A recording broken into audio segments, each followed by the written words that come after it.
All right, Madam Clerk, I think we're gonna go ahead and start the meeting. All right, today's workshop is hereby called to order. Madam Clerk, please call the roll. Councilmember Goyaso, Present. Councilmember Garcia, Present. Councilmember Ruano, Present. Vice Mayor Fernandez. Present. You may start the meeting, Vice Mayor. Thank you, Madam Clerk. Let's rise for a moment of silence.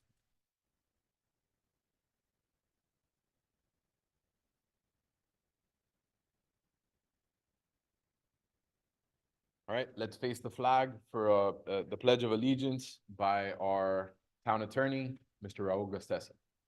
Pledge allegiance to the flag of the United States of America and to the republic for which it stands, one nation, under God, indivisible, with liberty and justice for all. Please be seated. Madam Clerk, at this time, I would like to open it up for public comments. Yes, anyone in the audience, please welcome to the workshop and just approach the podium, state your name and address for the record, and you have 3 minutes. Welcome. Thank you, Vice Mayor, for opening the meeting, although it was at 6:45. I have a few comments. I support the senior and disability relief program. I just want to make sure that's in a benefit, a tax, in the form of a tax benefit. I also approve to fund the infrastructure fund, which I know is underfunded. I have a question reference the attorney's fees. In the April prior agenda, I believe it was Mr. Collazo, Councilmember Collazo, who said we were going to workshop that item pertaining to the Pizzi settlement, and I don't see it in this spreadsheet, anything having to do with the attorney fees. So I'd like to know when's that, if it's going to be discussed in a public meeting or in a private session. I also believe that we should not disenfranchise the voters. You have improvements here for the Optimist Park, and I would hope you do not approve any expenditure having to do with the Optimist Park that is not town property. I also want to know why the town is considering spending $50,000 for the pickleballs. I believe it says Barbara Goldman SH. I don't know if it's Barbara Goldman School. Okay, Barbara Goldman Senior High, owned by the Miami-Dade School Board. Why is the Miami-Dade School not funding that? And why is the town maybe in partnership with the school board not seeking public-private partnerships? I just don't understand why we keep on funding these organizations that have a board that represent them. We don't own the schools.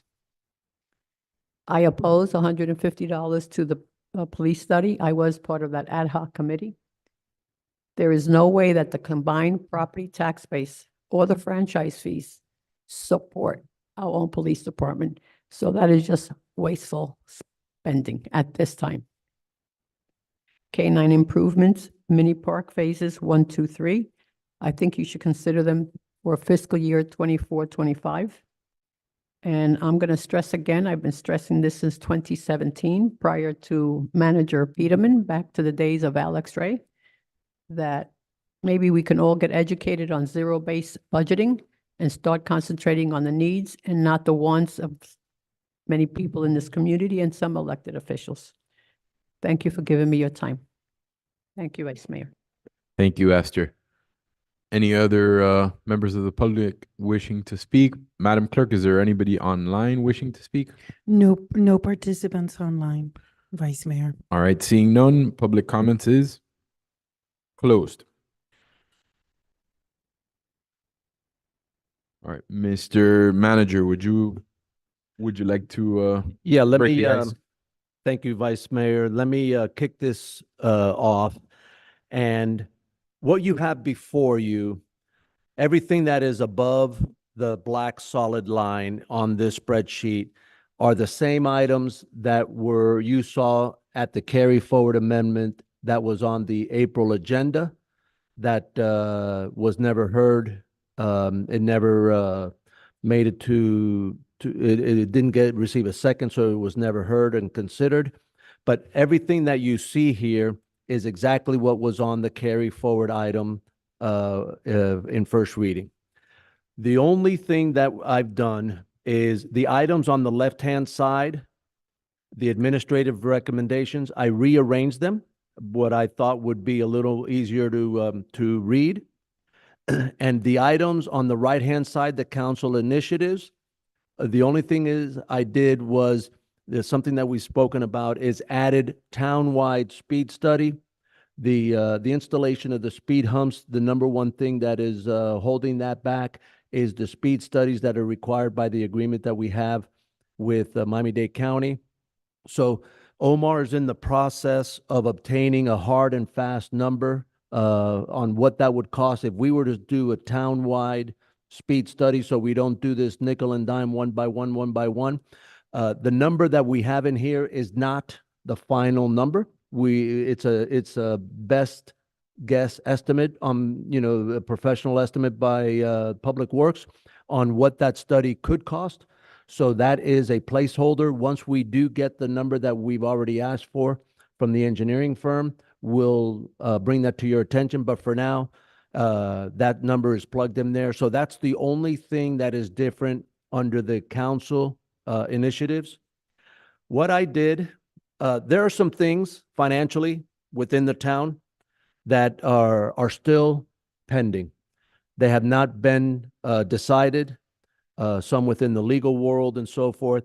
So if you remember from the item when we addressed it at the council meeting in April, the amount of excess fund balance that is available, that people keep referring to it as November money, carry forward, the real name for the number that is going to be before you is excess fund balance.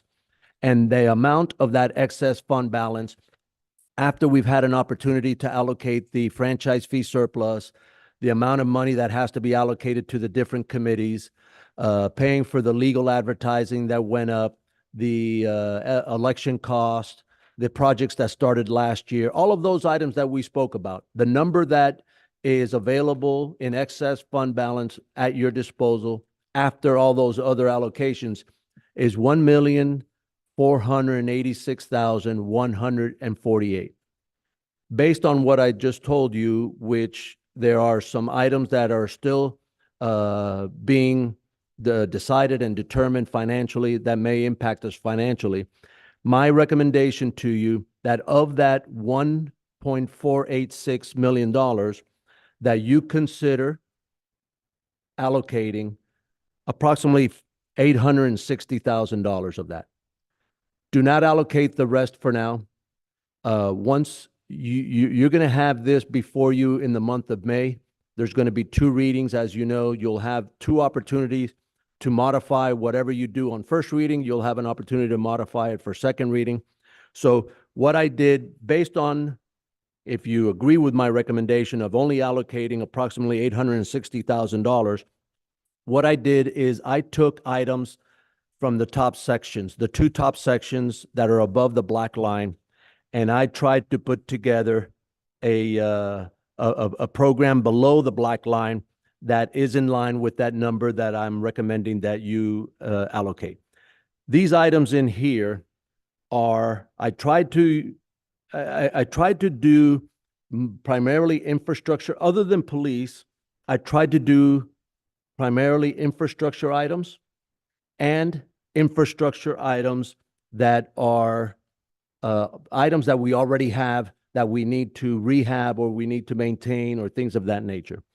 So you have the police overtime, you have the lighting upgrade at the intersection of Cowpen. That's the money that the Miami-Dade County is going to put in a traffic light at that intersection, Cowpen and Miami Lakes Drive, and it needs a lighting upgrade. Miami-Dade County was only going to do the regular ugly gooseneck lights. We asked them to install the kinds of lights that we have along that corridor, which are the black decorative lights. Senator Rene Garcia's office is going to pay for part of the upgrade, 70,000, and they've asked us to pay for the other, part of that upgrade. If you choose not to fund that, then Miami-Dade County will just install the regular gray gooseneck lights. The 4th of July fireworks is self-explanatory. To maintain the same level of fireworks, the amount of, the cost of the fireworks has gone up. The litter crew, this is to restore the litter crew to the level of last year, plus adding an enhancement to the litter crew, which is to maintain an extra person to be able to hit the main corridors more frequently. It's been a source, probably a lot of the complaints have gone to you. We've received many complaints about the condition of some of the corridors and the trash, and it's something that is very difficult to stay behind. So that is a number that will not only take us to the level of last fiscal year, but also a little bit more to make sure that we hit the main corridors on a more frequent basis. The restoration of the infrastructure sinking fund, if you remember, with the reduction of the millage rate last year, we were unable to fund the 150,000 for the sinking fund. The next item, restoration of parks and right-of-way budgets, that is in capitals there. That is a compilation. If you look at the top part on the left side, all of those items there. In order to balance last year's budget in September, we also had to reduce some of the cycles of the ground maintenance at the parks, the pocket parks, the beach parks, the neighborhood parks, ground maintenance at the Royal Oaks and Miami Lakes Optimist Park, the cul-de-sacs, and so forth. By budgeting this $265,000 now with carry forward, this will restore us to last year's level. Obviously, only on a 6-month basis because half the fiscal year is already gone. So that's not an annualized number. That's a semi-annual number to get us through the balance of the fiscal year. We have the basketball court at Royal Oaks Park, the resurfacing of that court.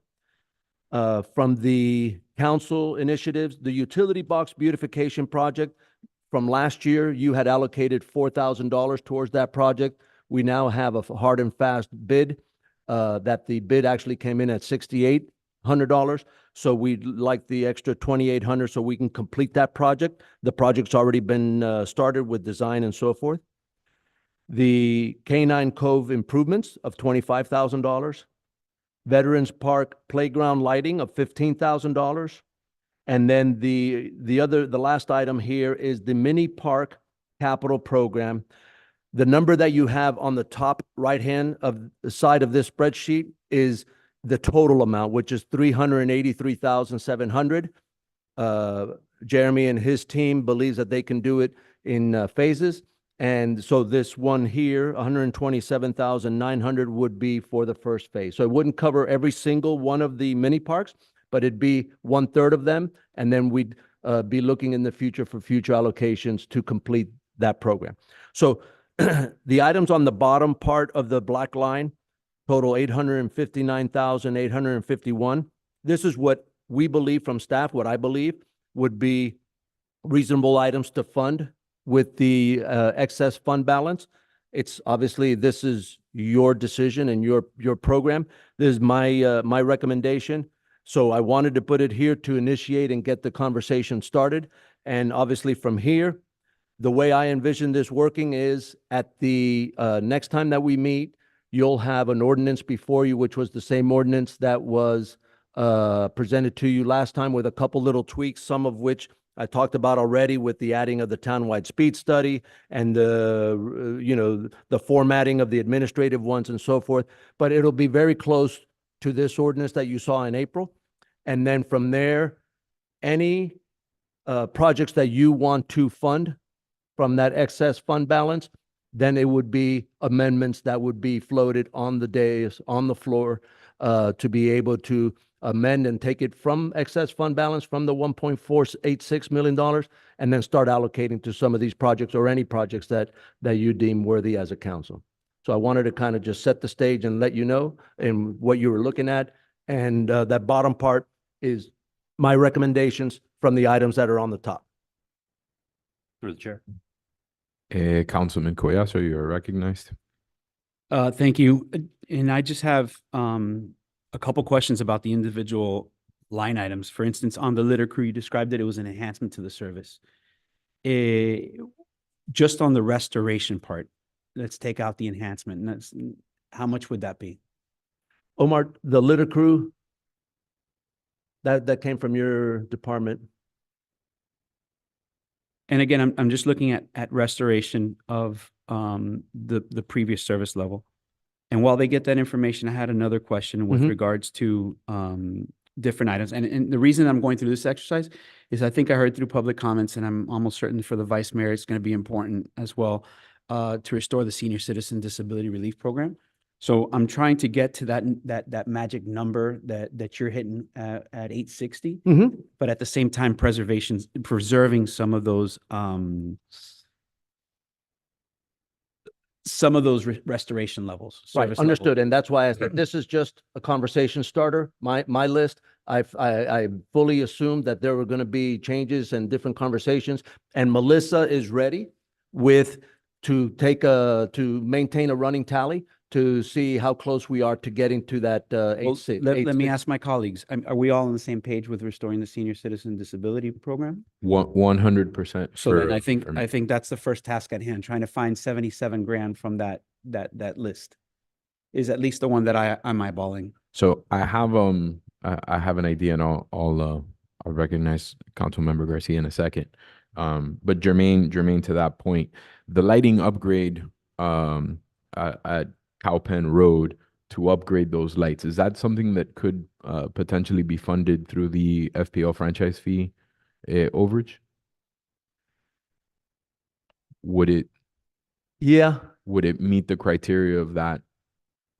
Yeah, I mean, if you remember from the actual ordinance, there was a recommendation from operations, from Public Works and Parks on the total amount in franchise fee surplus was 330,700.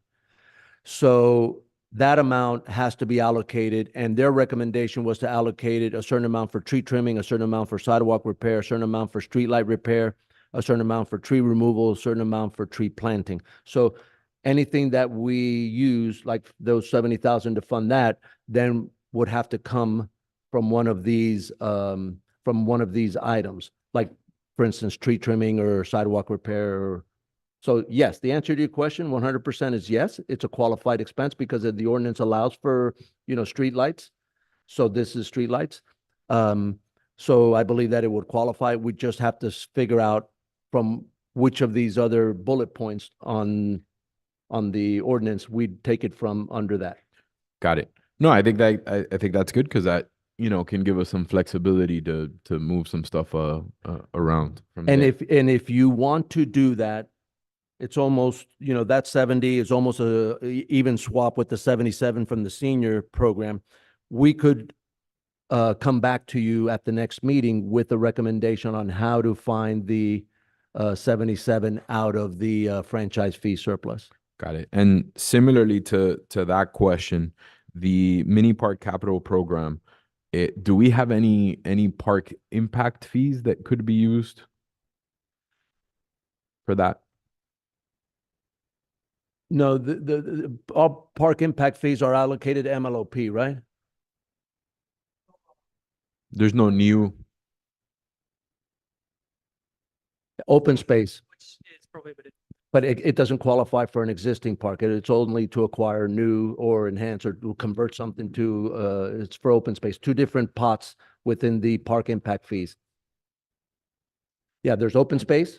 That's like what we plan to Right. use for, like, say, if we ever get to the point where we can redevelop the par 3. But that's to acquire new open space, correct? Correct. Not not for something Right. like this. And all the money that we've had up to now that has been to upgrade or maintain an existing facility, it's all been put into MLOP. So there's nothing other than that.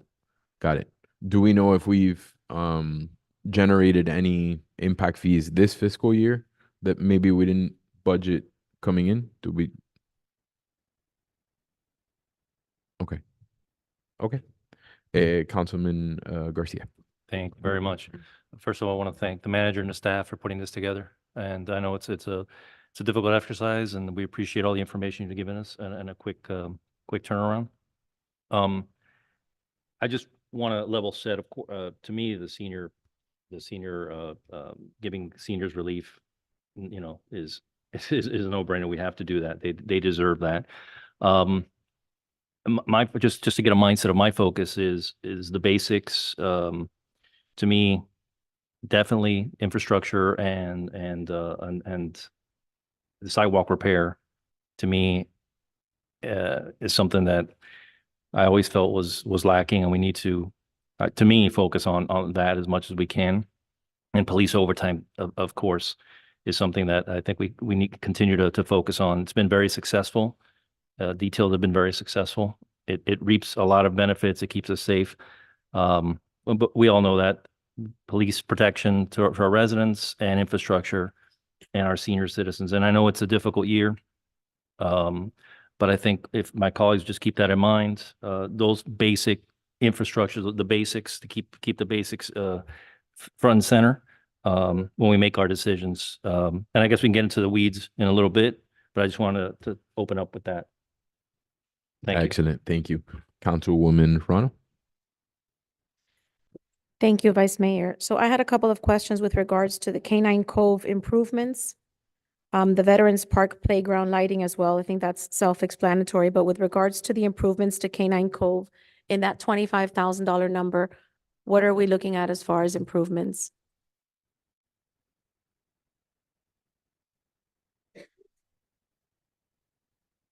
So at the last council meeting, I went ahead and presented what the approach would be and what that breakdown was. What you're looking at as far as immediate, in order to bring up the enhancements, you have a good amount of money allocated to resodding of worn, complete bare areas that at this point, even with long rest periods, we would not be able to recuperate and actually bring the sod back. So you're looking at about, if I remember off the top of my head, it's $13,000 in sodding. You have money that is going to increase frequencies of the maintenance to that park, which would assist with filling in some of the monies that we remove for the actual annual cycles. So it's reinstating 5, and then it's also increasing and adding some additional maintenance practices. So aeration, taking into consideration that this park is budgeted as a pocket park, but utilized as an active park. So there are some increased actual maintenance practices that will be needed to continue maintaining the park at a high level. And the goal there is, by adding this maintenance practice, we have to reduce the amount of sodding needed every year and bring that number down. So those are the main items. It's going to be the resodding of large worn areas at this time, reinstating the 5 cycles that were removed, and then going ahead and adding some new additional maintenance practices. Okay, so there's no actual infrastructure that's being added. Correct. It's just sod and maintenance. Correct. Okay, thank you, Jeremy. I have a question through the manager to Jeremy, or if the manager wants to answer that, that's fine too. I would want some clarity as to how, when we decided to reduce the tree trimming cycles and the mowing cycles, how that process was done. Because I kind of want to get to figure out if this number that we have before us restores all of the original funding, or if it takes into account that there may be mow cycles that, we can't go back 3 months and mow what we didn't mow, right? So did we move, did we essentially borrow mowing cycles from the future and use them up? Or did we...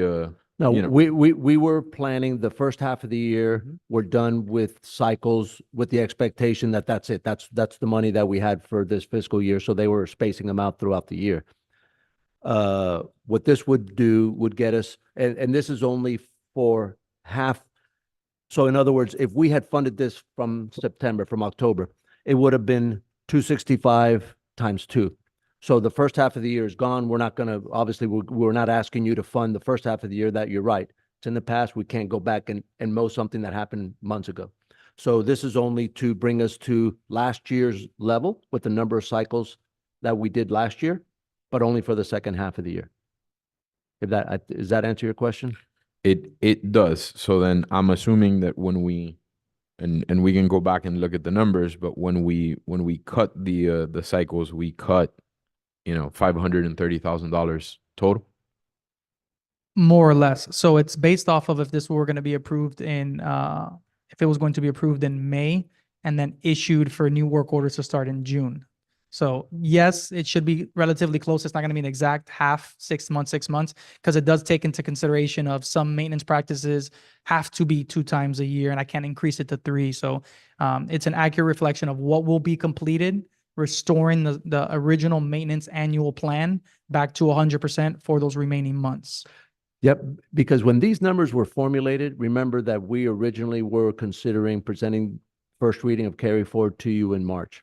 Then we made a decision that it wouldn't be in March. We were going to wait for the audited financial documents to be done. And then it was going to be April instead of March and April, which if we had done second reading in April, it would have been just a couple days into the second half of the fiscal year, and it made sense. Now we went to Plan B, which was going to be April and May. April didn't happen. So these numbers are squeezing, right? The time frame in order to accomplish this are squeezing. So, for instance, the 265 may be able to be reduced by some factor because now, by the time it gets read twice and approved twice, if that's an item that this council wants to approve, we're not going to have as much time, right? So now the time frame is now longer, 6 months. It's going to be more like 5 months or 4.5 months or so forth. So. Understood. Thank you for that. Does that make sense, Jeremy, what I just said? Is that accurate? That is accurate. All right, I finally Right. said something that made sense. In other words, the longer that we take to approve the carry forward, the less most cycles we But can. the recoup. grass is still growing. And the hairier the parks will look, yes. Duly noted. Councilman Dieguez, would you like to chime in? Thank you, Mr. Vice Mayor. Knowing that I was going to be a little late, I had an opportunity to kind of debrief with the manager a little earlier. So he kind of explained to me what this document was and everything. I guess my question that I do have would be specifically on the mini park capital program. Obviously, it's phase 1, phase 2, and phase 3. What would be in phase 1? This is, if I'm not mistaken, from the beautification master plan and updating the furniture that's at the parks and the like, correct? Yeah, so it's going to be benches, all uniform, trash cans, all uniform, and then any restoration, signage that's still missing at some of our parks, and then restoration of some of the playground amenities. That's right, yeah, because now I remember that. That was the addition that you had. Well, yeah, no, because also, when you walk by Willow Lane and the Pocket Park there and some of the other parks on that part of town, they're missing some of like the rules or they have like the old chain mesh garbage. Well, Danny lives around there, so he knows, but so it would be nice to get everything uniform and to finally continue to advance the beautification master plan, which has been kind of stuck since 2019. So thank you for the clarification. All right. Do we have any more questions Yep. from council to staff? Councilman Garcia, you are recognized. Thank you. Just a couple questions about field maintenance. Knowing that that we cut the cycles, what effect did that have? If you would say 1 to 5, 5 being the best one, where are our fields right now, and what do you attribute that number that you're going to give us to the the cutting in half of the cycles? So I'm always going to tell you that our fields are bad, so I can pressure our contractors to have them in the best state possible. Lies. But it does play a hindrance because the biggest impact that we have is we have a large volume of play.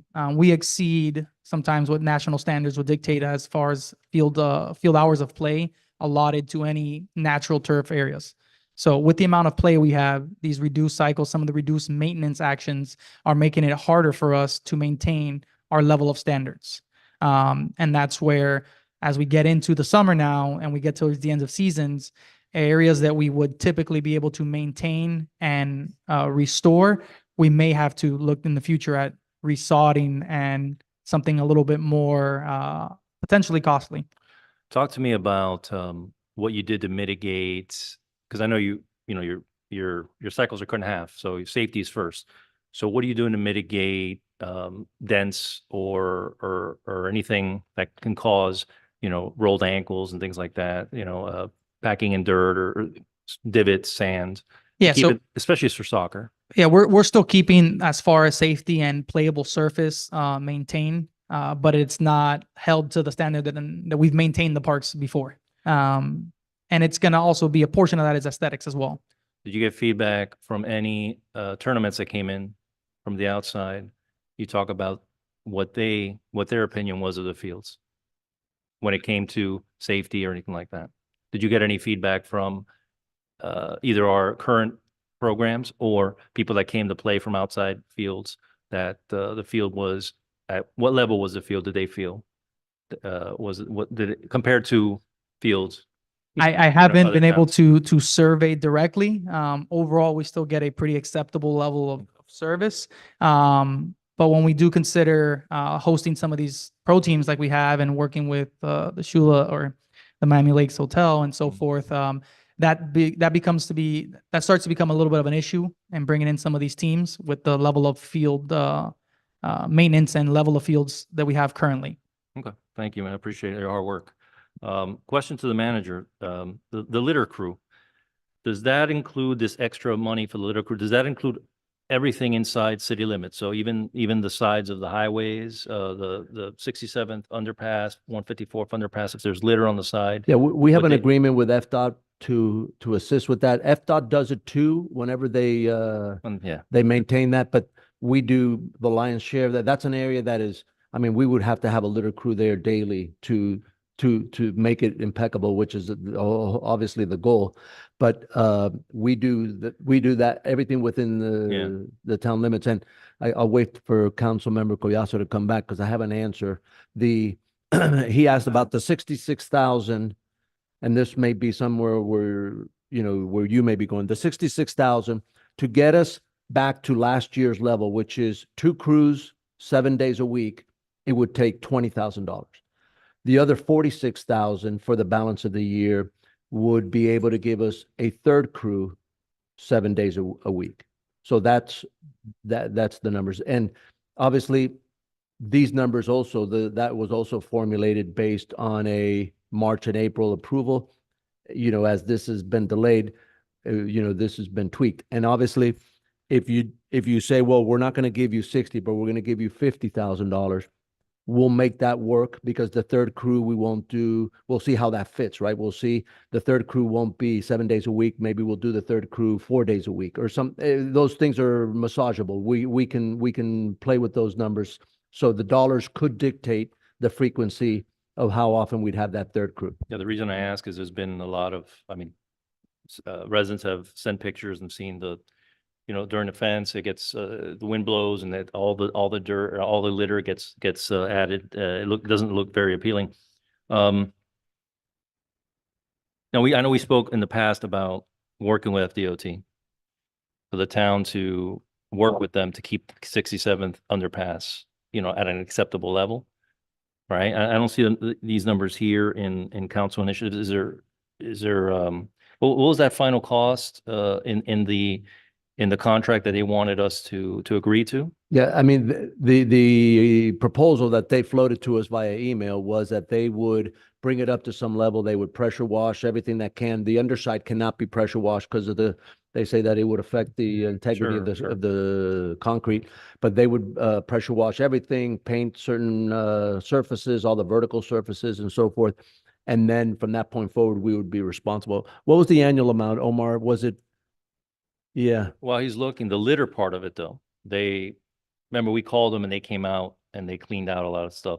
Is it gonna have to be, we continue to have to call them every single time, or what was the cadence that they No, agreed? I think the number that Omar put together, it not only included the surface of the concrete and those surfaces, but also had some maintenance of the green space too. So give him a second and he'll have an Yeah, answer if you for can do that, I just wanted to figure out a cost on how this would add to, Okay, so the proposal we put together for enhancing or the town enhancing the maintenance of the 67 underpass included pressure washing of the surfaces, see what else. Class 5 coding, and what we anticipated to collect a year is to have enough. So at the cycle, at the 10-year cycle, we have the money collected to be able to pay for that class 5 coding, which is the painting. And mowing and palm front debris removal, this comes out to $50,770 a year. And this includes services that we'll be doing throughout the year, and also collection of funds for the 5-year, 10-year items, that so we can have that fund at the end of the day. And we can, that portion, we can probably take out of that number and just put it into the sinking fund calculation, right? The recalculation that I know you and Kay were working on. For the class 5, yeah, but in this case, since that was separate, we put in the, if it's just the parks side or the green space, debris and the mowing, that's $25,000 a year. Oh, okay, so it would cost just $25,000 a year to. Yeah, for make- 18 cycles. Make sure we're cleaning it up, like the litter. Is that what you're referring? No, 25 would be the pressure washing. No, No, I'm so talking about $25,000 a year is for mowing and palm front debris removal, Okay. Not litter removal. not litter. Are they gonna continue to do it? Because I mean, I remember I read that months ago. Are they gonna continue to do a cycle? The only of time that they litter? do it, absolutely not. They never do that. The only time that they pick up litter is when they come and they're mowing crews. And a lot of times, instead of picking up litter, they mow the litter. Yeah, so I would ask my colleagues to take that into consideration when they're looking at the litter crew line item. To add that portion. We'll to- add it on here for the next time that you see it, when the ordinance comes back to you, we'll add it to this laundry list of items, the items for 67th Yeah, Avenue because underpass. That was missing That from here. accumulates very quickly compared to other parts of the town, and it's just it's not a good look for us. The lighting for the upgrade at Cowpen Road, you said Senator Garcia's office is gonna provide half of that fund? Correct. They're paying from their That's- district budget 70,000, and they're looking for the town to pay the other 70,000. Well, that's an opportunity I think we can't pass. And the last question that I have to the town attorney. Yeah. Regarding any future legal fees that might come up, or anything you want to speak about? Yeah, I don't, Consider- I rarely get involved in the budgeting process because I don't know a whole lot about it. So the only thing I'm going to ask, without going into any detail, I really want to avoid the detail, because of the mediation process and the requirement to keep things confidential, especially when we're still negotiating.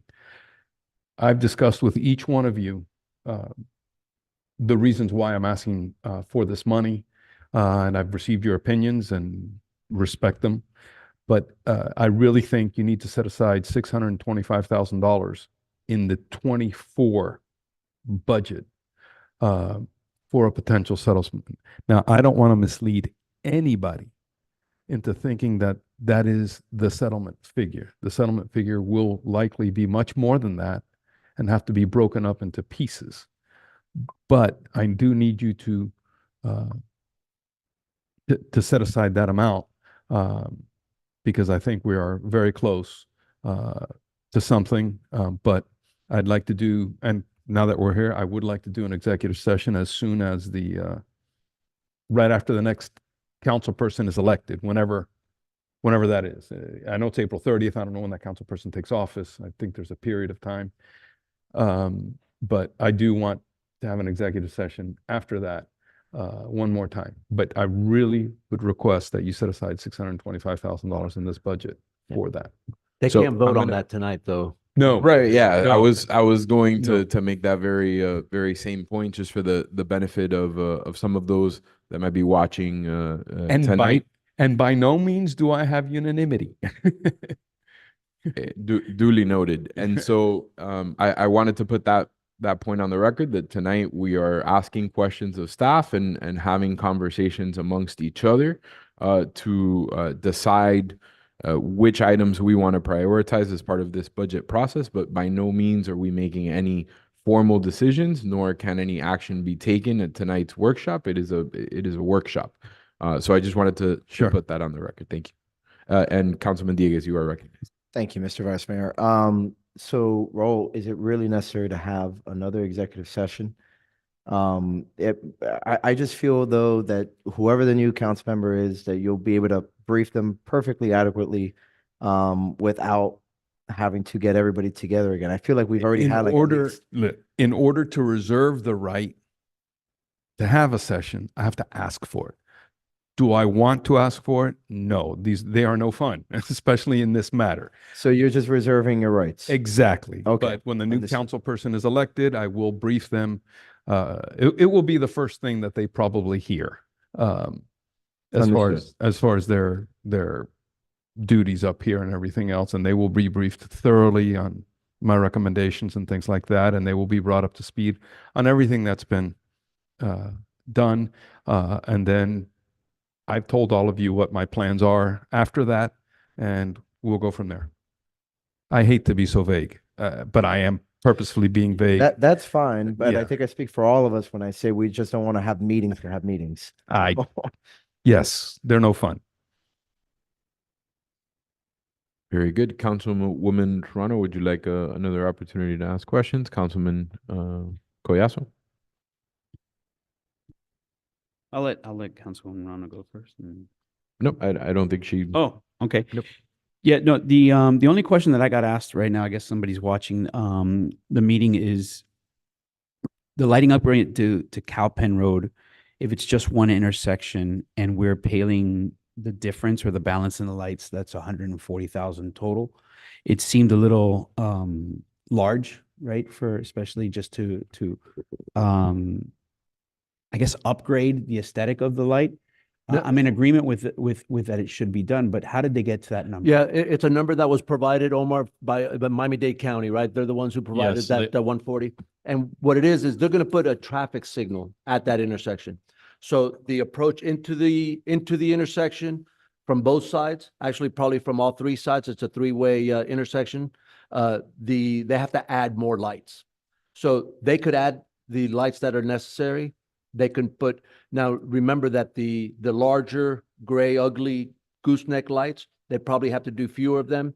The shorter black decorative lights that are more in line with the lights that we have in that whole entire corridor would probably be more lights. And so to transition from fewer, bigger gray lights to the more black decorative lights, that's the number that was provided by Miami-Dade County. So they would do the project. We would probably be giving them or giving that money to them to approve the The enhancement. only question that was being asked is to drill into the number with them to make sure that we're paying a variance rate, a variance, not the entirety exactly, that Yeah. you're getting a credit for the gray ones because it seemed to their math, right? It just seemed like we were getting the whole thing. So just drill into the number, and if you have. We'll take a look at it. Yeah, that was the question that was asked. It was that we would pay the difference to bring him up to the decorative pole that we're requesting. So they are crediting what they would have already paid Understood. if it was the standard Cobra light. Right. And the last thing, and it goes back to the issue of the litter crew and how we use them. I have no appetite for doing FDOT's work. I believe that if we're going to, over the 10-year period, $500,000 to do something that they're already financially on the hook for, is not something that I have appetite for. But I think Repeat that, council member. I didn't, you don't have an appetite for what? FDOT, Oh. FDOT would more than happily give us the right of way if we would agree to take care of it and do a better job. But I have no appetite of spending $500,000 over 10 years to do a better job than they are. I do have an appetite to hold them accountable and continue. That underpass, I don't know what has happened, but it looks a heck of a lot better. And I think the complaints are working, right? And if that's something that we can do. But when Councilman Garcia was referencing the usage of our litter crew, I would not be opposed to having our litter crew go in there and clean up if we were to go ahead with enhanced service, right? But still hold them accountable to their maintenance and then when it gets a little dicey, say, hey guys, we have an extra litter crew here. can you guys go? So I don't know if there's if they would be amenable to allowing us access from time to time to kind of after a big heavy wind event, right? And maybe they're not going to get around to it as quickly as possible. If we can deploy a litter crew, let us into their grounds, clean up whatever's there. But I think that might be a nice kind of middle ground, so to speak, to address that issue without necessarily taking in $50,000 a year of a recurring expense.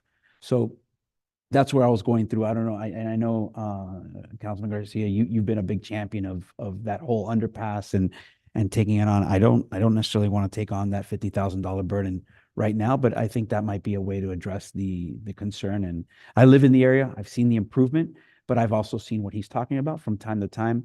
The waste does tend to accumulate. I have no problem hitting that call button and say, hey, this area needs help, and come back out and Yeah, address it. having the third crew 7 days a week, the third litter crew 7 days a week gives us more flexibility to pull them off one, regular routine route and say, hey, today we want you to concentrate on this intersection or this area, this exit of the Palmetto or the underpass or whatever we want. It's easier to do special assignments with that third crew. Yeah. So yes, so the comments from Councilman Collazo kind of sparked some thought, right? So we currently do that for the underpass on 154, right? We're the ones that do the bulk of the litter cleanup in and around that area. Because we do all of 154. Right? Correct. So what is the cadence of service? Like, how often does our litter crew go there, and what is the cost? Can we isolate the cost of specifically that? And then I would want to look at that number just by itself to see if, we can apply it to that, to 67th Avenue and see if it's worth it or not to supplement. You mean the underpass at 154? Correct. So if our litter, I want to find out how often our litter crew goes to 154 and how much time they're there, so we can figure out what the cost of doing specifically that underpass is, and then have that as an option to look at if we want them to do the same level of service at 67th, what does that entail? Is that, a visit by the litter crew once a week, every day? What does that look like? Omar, 154, well, the major streets are daily.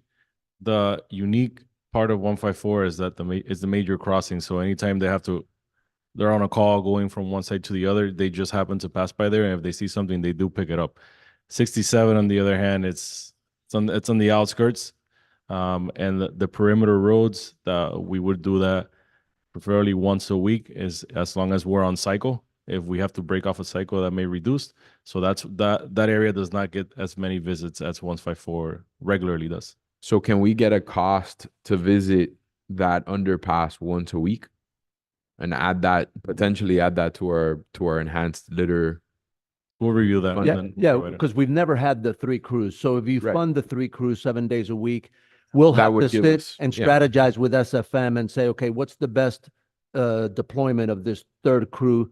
Which thoroughfares, where are we going to concentrate them? So that whole area there, the underpass, will be factored into that conversation with SFM to make sure that that's done on a frequent basis. Understood. And to add, it would be the area accessible outside the fence. Behind the fence, we don't have access. And that was the point that I was making, to see if we're going to send a litter crew there to do their job, can we get access? Right? They're more than happy to give us the entire kit and caboodle, so to speak, but if we're going in there to address papers that's strewn, I know what Councilman Garcia is referencing is it gets caught up in the fencing, and it does look pretty bad, right? And even the side on Windmill Gate, right? All of that side perimeter road, when a wind comes, it'll blow debris. If you have an extra litter crew to go down that perimeter road, might not be a heavy lift. It can probably be knocked out in 4 or 5 hours. It's not going to do a full day of work, just going down. It'll look half, not to say a bad word, but it's going to look half complete if you don't go inside that fence area. Right, because we'll work with FDOT to try and see about getting access. We're not 100% sure that they'll grant us especially on the sloped area, but we'll work with them on, doing that. We've never had 3 litter crews, right? So once we do, you know, the litter crews go to the pocket parks, they empty out the doggy waste stations, they have the trash, you know, so there's a whole way of how these crews that we do have are deployed. So once we have now 3 crews, 7 days a week, we'll strategize with the crews and with SFM's management, and we'll say, okay, this is our objectives, some of the areas that are hot spots and so forth, and say, maybe it's wiping the slate clean and coming up with a whole new plan. deployment strategy to say, these are the areas that we want to hit, and how can we better do it? Because they do it geographically. They, like the crew that is on the west side, they do the pocket parks, and then they'll do some of the thoroughfares. Maybe that's the best way, you know, to not have them running all over town. But Yeah. we'll strategize with them and see which is the best way to deploy 3 crews. If we go to that level of service, and I know that you've gotten my calls early in the morning, especially when I'm taking my kids to school, K-8 and the pocket parks that are visited by kids after school tend to have a lot of rubbish. So if you're redesigning a cleanup type of plan, I would say besides that perimeter road, hitting our pocket parks almost at least on school days, hitting those pocket parks, the K-8 pocket park, you know, any of these pocket parks that are visited on a daily basis should be added to that daily routine. So I can see that 3rd crew being an enhancement townwide, right? And how you break that up and administrate it. So I'm in support of it. I just don't want to take off FDOT's responsibility. And if we're talking about 50,000 versus spending 20,000 on additional litter crew, I'll take the 20,000 litter crew and let's see how we can best utilize it all day rather than assume that liability from FDOT. Yeah, So and that's if, why- and if this is going to be the new normal, if this council decides to fund that, what we'll do before sitting down with SFM, I'll send you all an email and say, because you guys get a lot of the complaint calls and a lot of the complaint emails, so you have a pretty good, you know, feel for what are the hot spots. So I'll say, give me what you believe to be some of the hot spots, and you all live in different parts of town, so you get different levels of complaint. Your residents are different, so you'll have a good sense. So I'll get those from you, and then when we sit down to SFM, we'll say, okay, give us your strategy, but we also want to make sure we're targeting these hot spots that you know are areas of concern for our residents. Anyone else? No, if we're about to adjourn, I just want to thank the manager and thank all my colleagues. I think these types of conversations are a lot better than if we were trying to do this from the dais. I think they tend to work. And manager, I want to thank you for kind of putting us in kind of reading our minds. Where I'm at is definitely making sure that we somehow include that the senior tax in there. And I'm completely fine with kind of, you know, shifting some of the ways that we look at that funding. But I'm very comfortable with what you're presenting, and I'm also comfortable with making sure that we have the amount, the set aside on the reserve side that we need for whatever future liabilities. So thank you very much. Mr. Chair, Yes, of course. may I ask, since we're having this open dialogue, where everyone else is on the playground lighting for Veterans Park?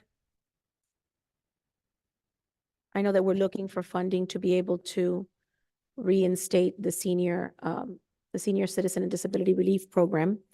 And some of the things that we're looking at, like litter, I think are perhaps things that we get more complaints about than the playground lighting. I know that during the winter months is usually when the park, I guess it's a little harder to use, right? Because it gets dark earlier.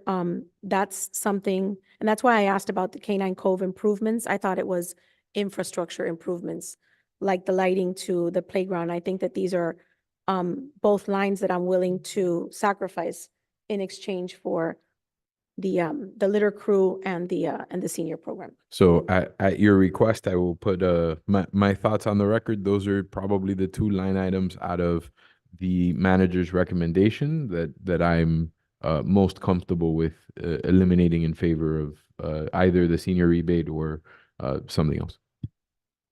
So you said the Veterans Park lighting, the playground lighting, Mhm. and what else? And the Canine Cove improvements. Okay, I think we can make it happen.